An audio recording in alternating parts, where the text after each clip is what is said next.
Hi 20-1 students. So today we're looking at lesson 9.3, looking at quadratic inequalities in two variables. So in the last lesson we looked at quadratic inequalities where we just had the one variable, which was the x variable. So you'll probably recognize from the previous two lessons this general format we have for the different possibilities for inequalities, like less than or equal to or greater than or equal to. The difference between the lesson in 9.2 and today's lesson is that we would have only had a numerical value in those questions where the y was when we're actually working with a problem. And today we're getting a little bit different because instead of having a numerical value here, we just have the y variable. And so that's why we call this our quadratic inequalities of two variables, because we have the y and the x variable when we're working with the inequality. Okay, so basically let's start out here by looking at one of these graphs and working with it. So the first thing that they're asking is, should the boundary line be solid or dashed? So this is a little bit of a review from the previous lesson. Remember that if you have less than or greater than, you're going to have a dashed line. And if you have less than or equal to or greater than or equal to, you're going to have a solid line. And so when they're asking if for this one, should the boundary line be solid or dashed, if we have just less than, that means it should be a dashed line. And then the next part asks us to determine the solution region and shade appropriately. So just remembering again from the previous lessons that when we're looking for a solution area, essentially we're looking for an area where you can pick a test point, and if it holds true when you put those numbers into your inequality, then you shade that region. And if it is not true, then you don't shade that region. So for example, for this one, I'm going to choose my go-to test point, which is 0, 0. So that means y is 0, and it should be less than x squared. So we chose 0, 0, so that's going to be 0 squared minus 2 times by 0 minus 3. And so 0 minus 0 is 0, minus 3 is negative 3. So the statement 0 is less than negative 3 is false. And so that means we're not going to be shading inside of the parabola. We would be shading on the outside here. Wow, that's just terrible. Hopefully you guys see that my filled in notes are not quite that messy. Now, if you wanted to confirm and make sure that that was accurate, you could also now choose a test point from the area you've just shaded. So for example, like on the y-axis here, we have a point at negative 5 that's in this outer region. So that would be our test point for that one. For this one, it was 0, 0. For this one, it would be 0, 5. So basically our y value would be 5, and it should be less than 0 is our x value again, so we should actually end up with the same thing we ended up here. 0 squared minus 2 times 0 is 0, minus 3 is negative 3. And so, wait a minute. So we end up with, because this should have been negative 5. I was going to say, wait, that one's false too. Sorry guys, so negative 5 and negative 5, because we were down below the x-axis there. So we end up with negative 5 is less than negative 3, which is accurate. So because that's true, we know that we shaded the appropriate area there. Okay, so not a lot of difference from last time, right? It's just that we're having a variable there instead. And actually most of the differences that we'll see between what we learned in the last lesson and today, and section 9.3 are going to show up in the second part of this lesson, which you can do tomorrow or your next school day, I guess. So for this one, one of the things we want to look at here is when we have a system like this where we have this variable on the side, we want to know how to make our graph. So two options: you can either build yourself a table of values, or you can put it into your calculator. So for this one, you should be able to do both though, if required. So for this one, I chose to build a table of values. So essentially I just kind of went, like I took my X and Y values, and it's usually you want to start with your X values and then figure out what the corresponding Y value is.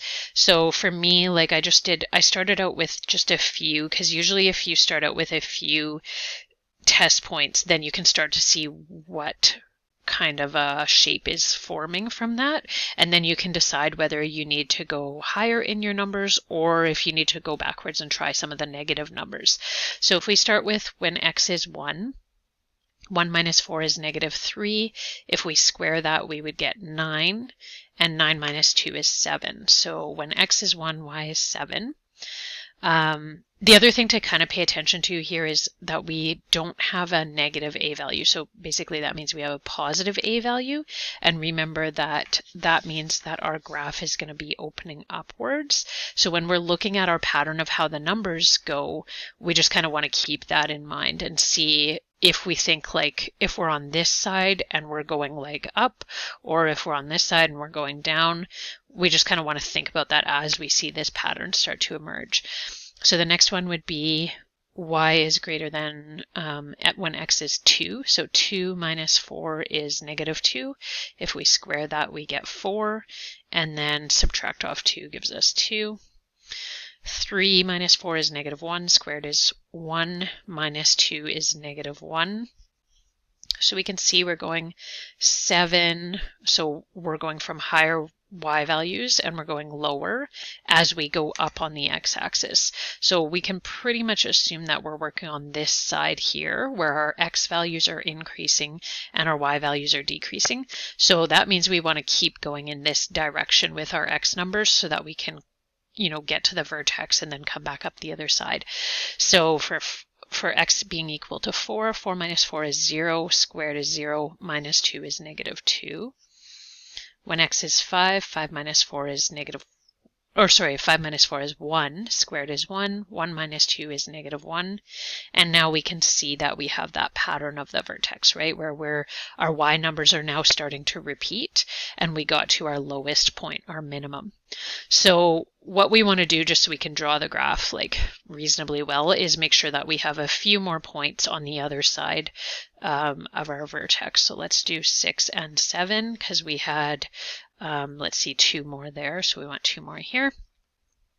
And we're actually going to, you can do the calculations, but this is always going to be a mirror image. So we're going to have 2 and 7 there. So now I would just want to plot it out. When X is 1, Y is 7. When X is 2, Y is 2. When X is 3, Y is -1. When X is 4, Y is -2. And then we have -1. And then we have 6 is 2. And 7 is 7. Okay, so there's our kind of parabola shape. And we would just want to kind of outline that so that we can shade it appropriately. Now, because we had greater than there, this should actually technically be a dashed line. So because I didn't think to draw that in, I'm just going to do an overlay kind of like I did on the last one there. Okay, so we should have a dashed line to represent the inequality properly, and then they're asking us to determine if a certain point is in the solution. So we can basically just use that as our test point. So that would be when X is 2 and Y is 1. So we see that that's outside of the parabola. And then, let's see, we can just plug it into our inequality. So Y is 1, and it should be greater than, our X value is 2 minus 4 squared minus 2. So 1 is greater than, 2 minus 4 is -2. And if we square that, we get 4 minus 2. So 1 is greater than 4 minus 2, which is 2. And that statement is false. So that means that this outside area, the area outside the parabola, is not to be shaded. It means that our true solution points would be inside of this parabola, so we want to shade in there. Now, this test point was pretty close to the parabola, and because we hand drew it, there's a small chance that you didn't quite get it right. So if you wanted to, you could always do like a confirmation test point inside, like where it's really obvious that it's inside. So like maybe 4, 4 would be like definitely well within there. There's no chance you messed that up in terms of drawing, or at least I guess I should say I didn't mess it up. So our y would be 4 greater than, when x is 4, minus 4 squared minus 2. So basically 4 minus 4 is 0, so minus 2 would be 4 is greater than negative 2, and that is true. So we know that we did properly figure out where to shade our parabola. Okay, so for the next one, we're just going to use our calculator to make things a little bit easier.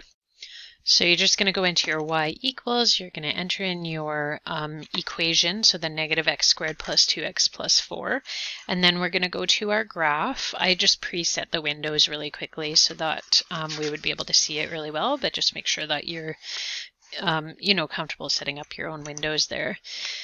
So we can see this, and if we want to sketch our own graph of it, we just want to make sure that we have a few key points. So usually the vertex, of course, so let's find our maximum. So left bound, right bound, and let's let it guess it. So it's basically x is 1 when y equals 5.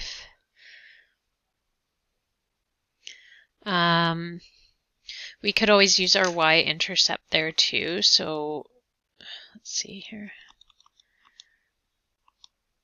So when x is 0, y is 4, which allows us to then plot the mirror point, because we know that if we went, if this is our axis of symmetry and 1 down from there where 1 across, it would be the same there. And then really it's kind of up to you. You can plot the zeros if you want. For this particular one, you end up with decimals for that.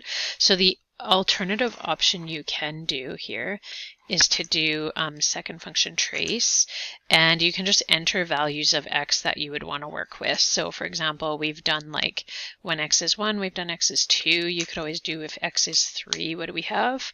So if x is 3, y is 1. So it would be there, and then you can always just you could redo it there, or you could just do the mirror, right? So if this is our axis of symmetry, and when y is equal to 1, we were 1, 2 to the right, we'll have a point 1, 2 to the left as well. So that should be our other point. If you want to confirm, you can do that too. So you would go in second function trace, and we determined that when x is negative 1, y would be 1. So you could go in there, hit enter, and for your x value, put in negative 1, and we see that that's accurate. Now, I still want to go a little bit further so that I could do, maybe some of these lower points and get a bit of a better idea of what my parabola would look like. So I'm going to try x is equal to 4. And when I do that, I find that when x is 4, y is negative 4. So again, I'm just going to do my mirror. So my axis of symmetry is 1, which means that I had a point 1, 2, 3 to the right, which means I'll have another point 1, 2, 3 to the left. And I feel like that's good enough. And I actually had tried it where I did x was 5 and I got, no, not that. Let's see, second function trace value when x was 5. Oh, because I'm off, because it'll be outside of my window. I found that it was negative 11, so you wouldn't be able to post it on this grid anyways, so we can just kind of, do our best sketch out of that. It's going to kind of go like that. Okay. Okay, so there's our kind of rough idea of the parabola. Now, in this case, we have less than or equal to, so just keep in mind that that means we keep our solid line for our parabola. We don't need to dash it because it says point out if the graph is dashed or solid. So, oh, whoops, and I circled the wrong one. Good job.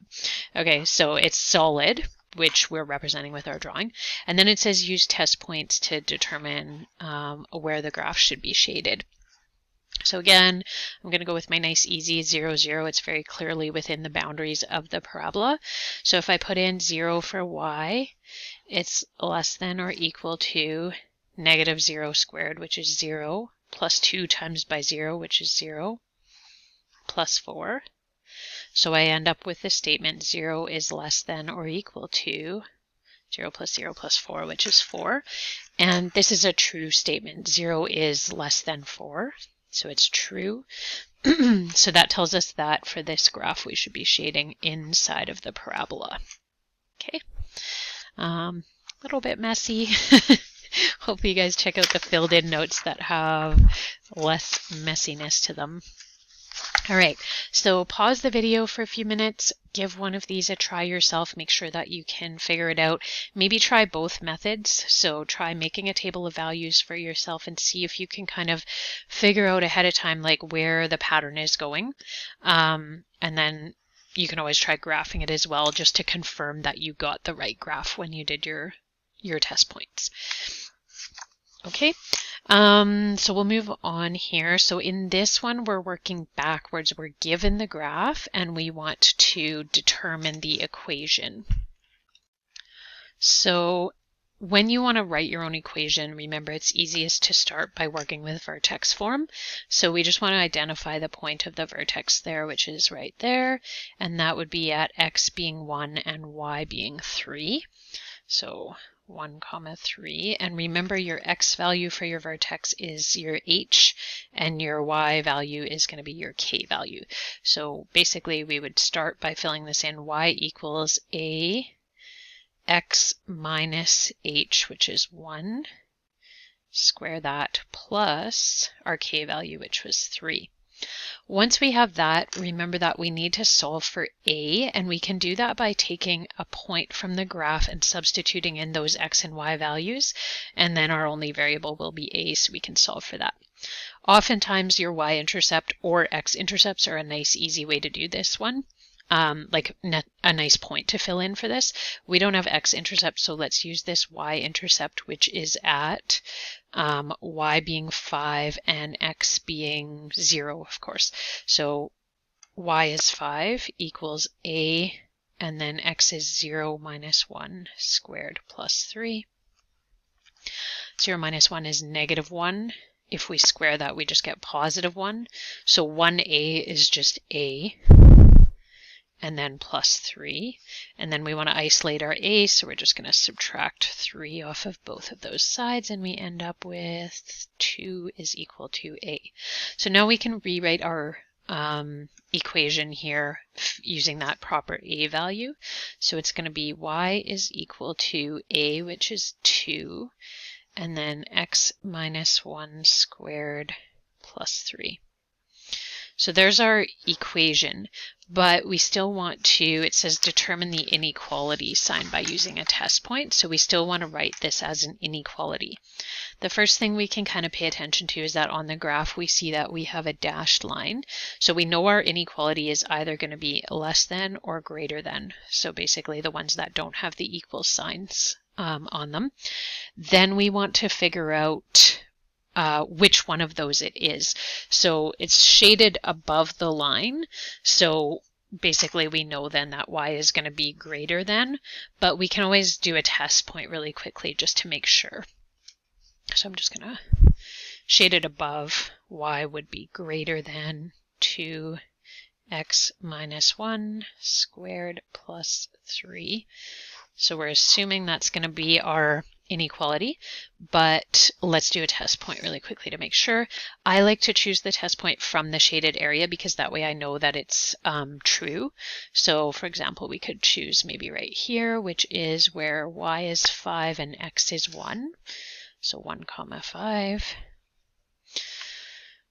So then it would be y is 5, which should be greater than 2 times by x, which is 1 minus 1 squared plus 3. So 5 is greater than 1 minus 1 is 0, squared is 0, and 2 times 0 is 0. So 0 plus 3 is 3. So 5 is greater than 3, that is true, which is why we have this shaded. And we can see that we wrote our inequality in the correct direction because our y value did end up being larger than the filled in equation with our x component for the same point. Okay. So this basically just confirms that we set up our inequality properly. If you would have ended up with like, say maybe like 3 is greater than 5 here, then you would have known that you did not do this correctly and you would have had to switch your inequality sign in your equation. Okay, but since we didn't do that, everything that we set up there was fine. All right, so you guys have a chance to try one of those on your own. Just be sure to check your filled in notes to confirm that you get that one right. And then when you're finished with that, there are some questions from the textbook that you can work in for practice on that as well. And then next time we will cover the second half of 9.3, and then we'll be finished the chapter and actually finished everything in 20-1. So great work, you guys, and I will see you in the next lesson.